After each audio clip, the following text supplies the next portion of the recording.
it's Tom here from mixthatsound.com, and today I've just got a tutorial for you on mixing drums, the second part in the little series that I'm doing. So we're focusing on the kick drum today, and in the last video, if you saw it, I EQ'd the kick drum.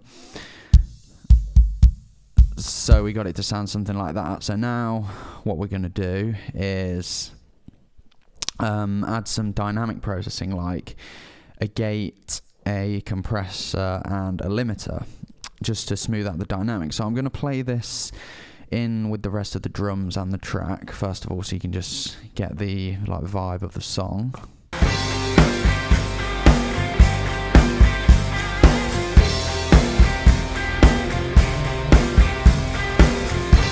Yeah, so it's quite a simple recording really. So yeah, we're just going to focus on adding some dynamic processing. So we're going to play the kick drum on solo.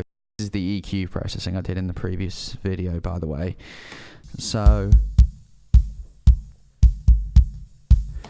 yeah, we're just going to listen to it and see what it needs doing.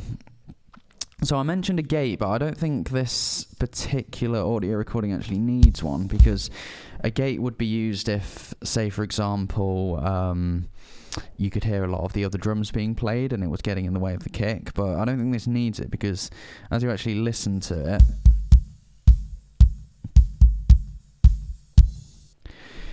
you can't really hear much spill.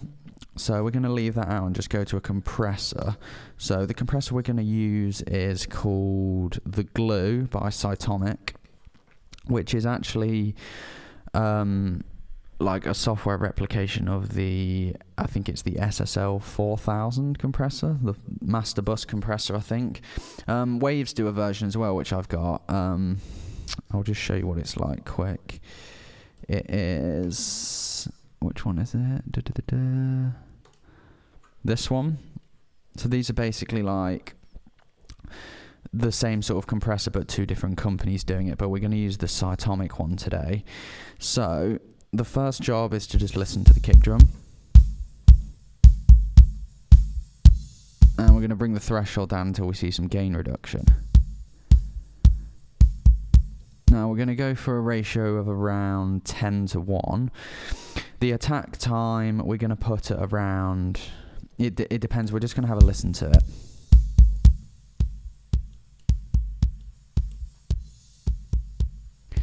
So I find if you bring the threshold all the way down so you're getting a ridiculous amount of compression, and then you mess around with the attack, you can actually hear what it's doing to the transient more. So like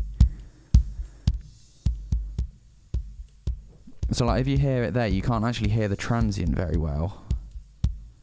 But if you bring it round to there, you can hear it quite well. And the thing about this compressor as well is the attack times and release times are actually quite fast, especially the attack times, because they're actually in milliseconds, and this one over here is 0.01, which is like incredibly fast. So you know, that setting might not actually even exist on a lot of other compressors, so that's important to keep in mind, to actually look at the milliseconds and how fast it's working before you actually do anything. But again, that doesn't really matter. It's all down to what it sounds like, really. It doesn't really matter how you're using the compressor as such. So I think, yeah, we're going to go for about, what's that, 5 milliseconds. I'm going to get the gain reduction down about -5, I think. Yeah, it's just to ease out the dynamics really. And then the release time we're going to bring down. Again, this is all using the ear, forget the controls on the actual compressor.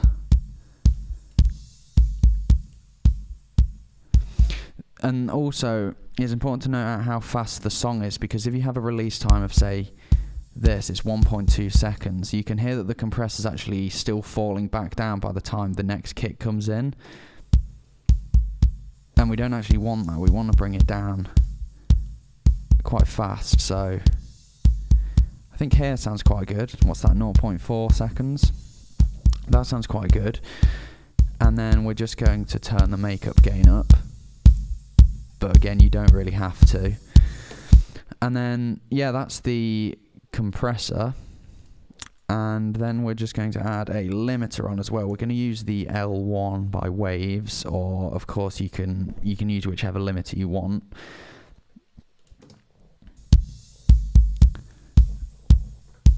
So you can see that it's not actually very loud on the console.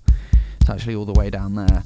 And the great thing about this limiter as well, I think, is the fact that you can use this link button, because what a lot of people tend to do when using a limiter is just drag this one down and then it gets louder and then people think it sounds better, but you might actually be ruining some of the dynamics and the transient. Just because it sounds louder, it might not actually be better. So it's always good to use this link button.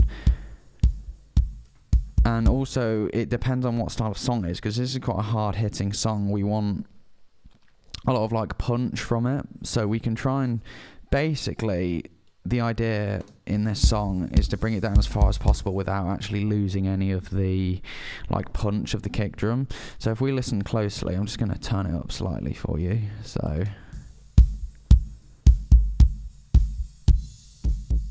you hear when you bring it down there, it gets completely destroyed. So we're just going to bring it up. There we go. And I think about 3 decibels of gain reduction is always a good starting point. So about there. So now we can turn this up to make it hit 0 dB. And then of course, once this is done, you can go back to the EQ.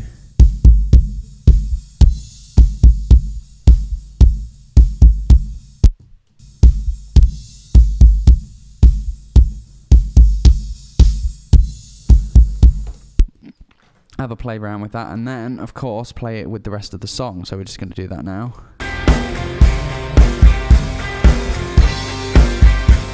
So if you listen to that, focus on the kick drum, and I'm going to take off all the processing. Yeah, I'm going to take off all the processing now, so it'd be like, you can't actually really hear the kick drum at all. And I'm just going to put all the processing back on. Really can hear that go. And then to mix it in with the song, it's always good to just use a general analyzer.